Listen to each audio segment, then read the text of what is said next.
नमस्कार बच्चों आज हम चैप्टर 3 हिस्ट्री क्लास 11th का जो टॉपिक है Roman empire.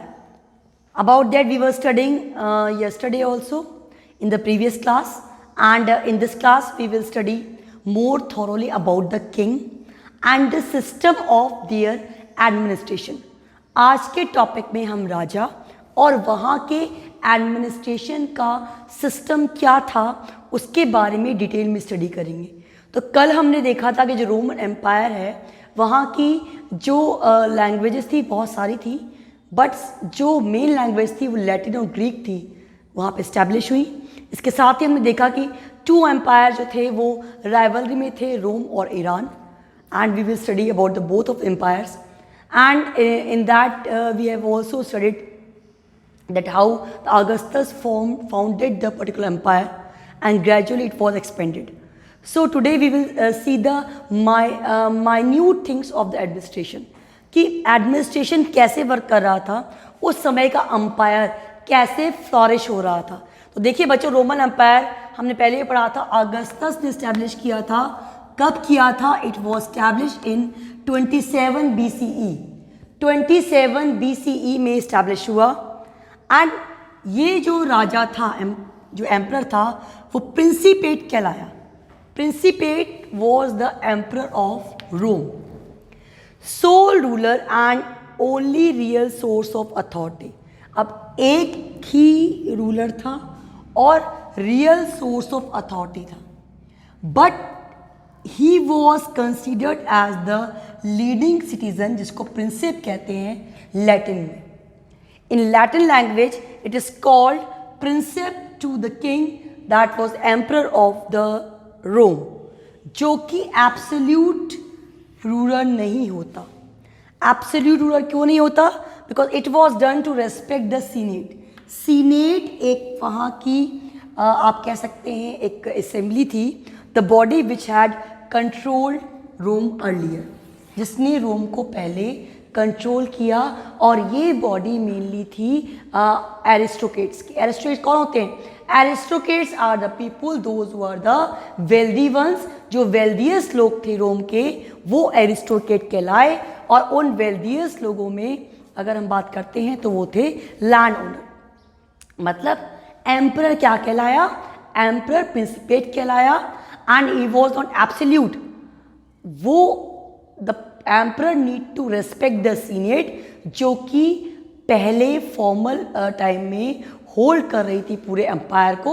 Then senate existed in Rome for centuries, और बहुत सेंचुरीज तक सीनेट जो थी वो रोम में एग्जिस्ट किया उसने। एंड ये क्या थी? This body was representing the aristocracy. Aristocracy एक हायर क्लास का जो पर्टिकुलर वर्क था, एक सोशल क्लास था, उसको रिप्रेजेंट कर रही थी। तो कौन थे इसके अंदर?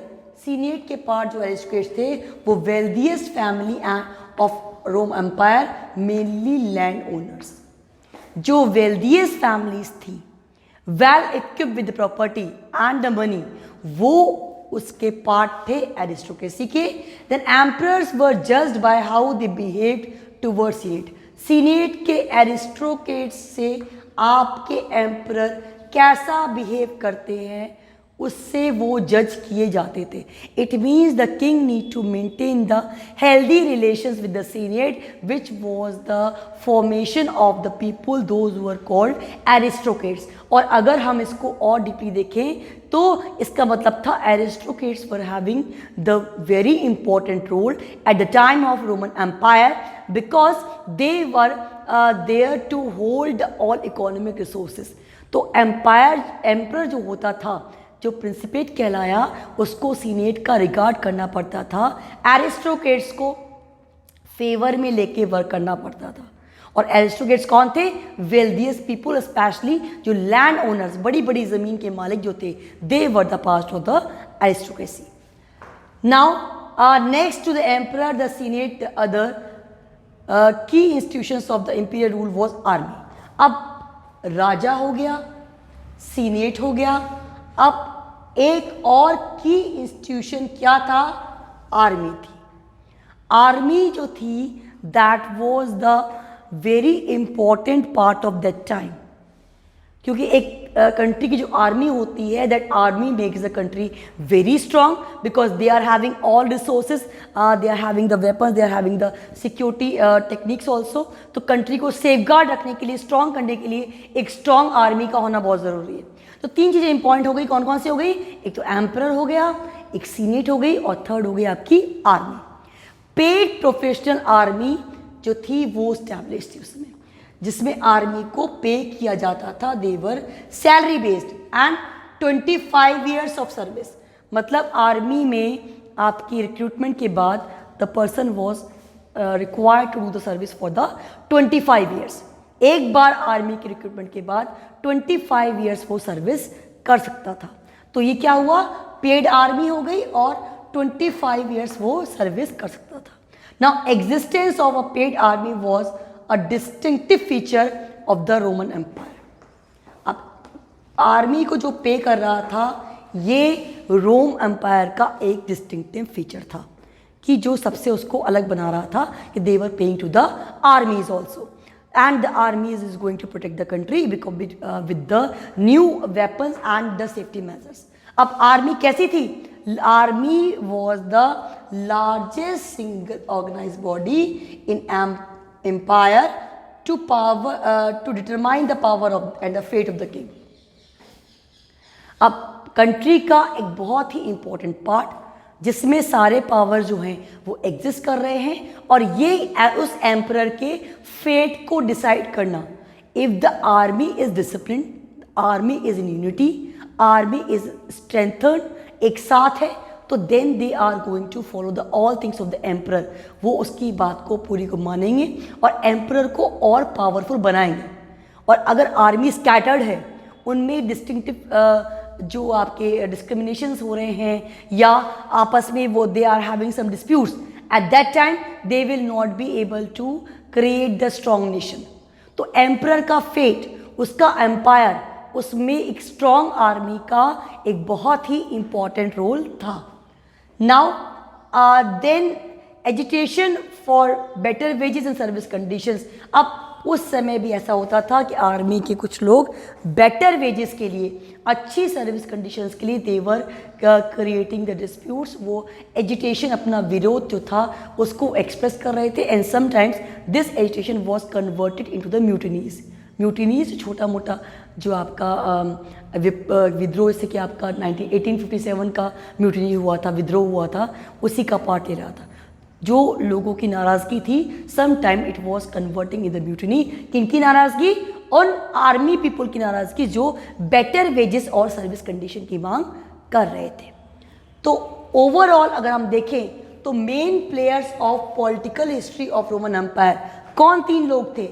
एम्परर थे, एरिस्टोक्रेसी थे, और कौन था? आर्मी थी। एम्परर क्या कहलाए?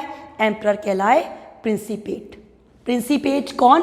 प्रिंसिपेट का मतलब जो कि लीडर हुआ करता था, द लीडिंग सिटीजन, जिसको लैटिन में कहते हैं।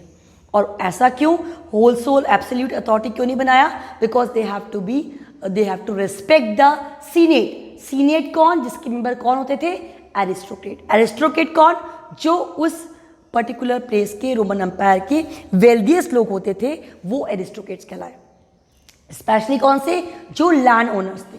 Now coming to the next one, कि एम्परर जो थे वो सीनेट से कैसे बिहेव कर रहे हैं उसके अकॉर्डिंग उनको जज किया जाता था। Then the third next to emperor and the senate, third institution was the army. Army में कौन थे? पेड प्रोफेशनल लोग थे जो आर्मी में वर्क कर रहे थे। कितनी ईयर्स के लिए? 25 ईयर्स के लिए। और ये एग्जिस्टेंस करना पेड लोगों का, इस was the very important feature of Roman empire. और आर्मी क्या थी? एक बहुत लार्जेस्ट ऑर्गेनाइजेशन थी जो एम्परर के पावर को स्ट्रांगली मेंटेन कर रही थी और एम्परर के फेट को डिसाइड करती थी। लोगों में एजुकेशन क्यों हुआ था? बेटर वेजेस के लिए, और किसके लिए हुआ था? उनकी अच्छी सर्विस कंडीशंस के लिए। सो इन सब चीज़ों को लेकर दे वर हैविंग द एजिटेशंस, और वो बाद में वो किस में कन्वर्ट हो गया? म्यूटिनी में कन्वर्ट हो गया। Now coming to the things like see the points. Augustus ने फाउंड किया, कब फाउंड किया था? 27 BCE में। अब he was the sole ruler and the real source of authority. He was called Principate. रोम का राजा क्या कहलाया? He was called Principate. What is the meaning of Principate? That is the leading citizen. From which language it came? Latin. Then how he was not absolute? Because he have to pay the respect for the Senate. What was Senate? Senate in the Rome for the centuries work किया उन्होंने, and it was the people of aristocracy. और aristocracy कौन थे? Wealthy people की family और land owners थे. Then emperors को जज कैसे करते थे? Their behavior towards the Senate. Next to emperor कौन और सीनेट कौन था? आर्मी थी. आर्मी में कौन थे लोग? पेड प्रोफेशनल थे. कितनी ईयर्स के लिए थे? 25 ईयर्स के लिए थे. And it was the distinctive feature and it was the main part जिससे कि राजा जो था वो अपने पावर को मेंटेन कर रहा था. नाउ एजुटेशन किसके लिए हुआ था? बेटर वेजेस और सर्विस कंडीशंस के लिए. किसने किया था? आर्मी पीपल ने. And education was converted into the mutinies, जो कि विद्रोह में विरोध में कन्वर्ट हो गया. तो main players of the political history of Rome were emperor, aristocracy and army. तीन आपकी मेन चीज़ें हमने पढ़ी, एम्परर, एरिस्टोक्रेसी एंड आर्मी. आपके बहुत सारे क्वेश्चंस हम डिस्कस भी कर लिए. रोमन एम्पायर को क्या कहते थे? प्रिंसिपेट. प्रिंसिपेट मतलब क्या होता था? Leading citizen. किस लैंग्वेज का वर्ड है? लैटिन वर्ड का वर्ड है. एरिस्टोक्रेसी की पार्ट कौन थे? वेल्दीज फैमिलीज और लैंड ओनर्स थे. And aristocracy was the part of the senate. Third part कौन सा था? आर्मी थी. आर्मी में आपकी रिक्रूटमेंट जो होता था उसमें for how long they can sustain, तो 25 ईयर्स के लिए. It was paid army. And for what they were having the education, किसके लिए था? Better wages and the better service conditions. So these things we have studied today. जिसने Roman empire को hold किया था, रोमन एम्पायर को चला रही थी ये तीन चीज़ें. तो these are really very important and interesting also.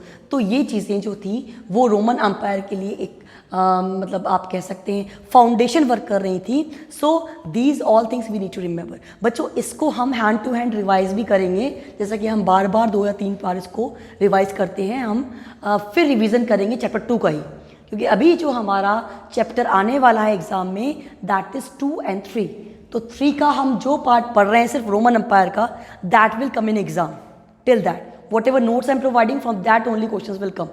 Fine, because chapter is too long. Then we will start the revision of chapter 2 also, writing is real life, जो हमने पहले पढ़ा था. MCQs ही आएंगे but we have to study the chapter thoroughly. तो एक बार हम उससे भी रिवाइज करेंगे. तो हम यहाँ पे हैंड टू हैंड रिवाइज कर रहे हैं, बार बार इसका रिवीजन नहीं करेंगे कि रोमन एम्पायर स्टैब्लिश किसने किया, अगस्तस ने किया, कब किया, 27 BC में किया, लाइक दैट. उसकी जो भी इंपॉर्टेंट बातें हैं उन सबको आप अपने साथ के साथ रिवाइज भी करते जाएं, नोट्स बनाते जाएं. So in such a manner so many questions can be framed from this particular topic, जो आपको प्रॉपरली लर्न होने चाहिए. तो जब हम इसको कंसेप्ट वाइज प्रिपेयर करते हैं तो आपको सारी स्टोरी एक प्रॉपर वे में लर्न हो जाती है और आपको की फीचर्स लर्न करने पड़ते हैं. उसके बाद सारी जो डिटेल्स हैं that will be disclose. So do study from the chapter and don't forget to read from the NCERT book, because question MCQ हो चाहे कोई भी हो, उसके लिए आपको थॉरोली स्टडी करना पड़ेगा. जब थॉरोली पढ़ेंगे तभी आपको उन MCQs का आंसर सॉल्व करना आएगा. So do start studying because very short time is remaining. आपको इन सबको प्रॉपरली रिवाइज करना है. So do revise the topic, do read from the copy and the notebook that NCERT book also. और आपके जो notes हैं वो भी आप अपने बना लें अपनी कॉपी में. जो questions I am going to provide you, आप उन्हें भी सॉल्व कर दें. Now I will start giving you the small questions, 1 mark वाले क्वेश्चन, जिससे आप उसको प्रॉपरली सॉल्व कर पाए. 5 questions daily I will provide you, so you will get the idea what sort of question can come in the exam. आपको 1 line में देंगे, they can be converted into the MCQs. सो आपको thoroughly पूरा chapter ही prepare करना है, जो भी आपके एग्जाम का पार्ट है. इसका पार्ट जो हम पढ़ा रहे हैं रोमन एम्पायर उतना ही आएगा एंड चैप्टर 2 जो है वो कंप्लीट आएगा. This is the syllabus of UT1 which is supposed to start from 5th of August. So that's all for the day. Thank you so much.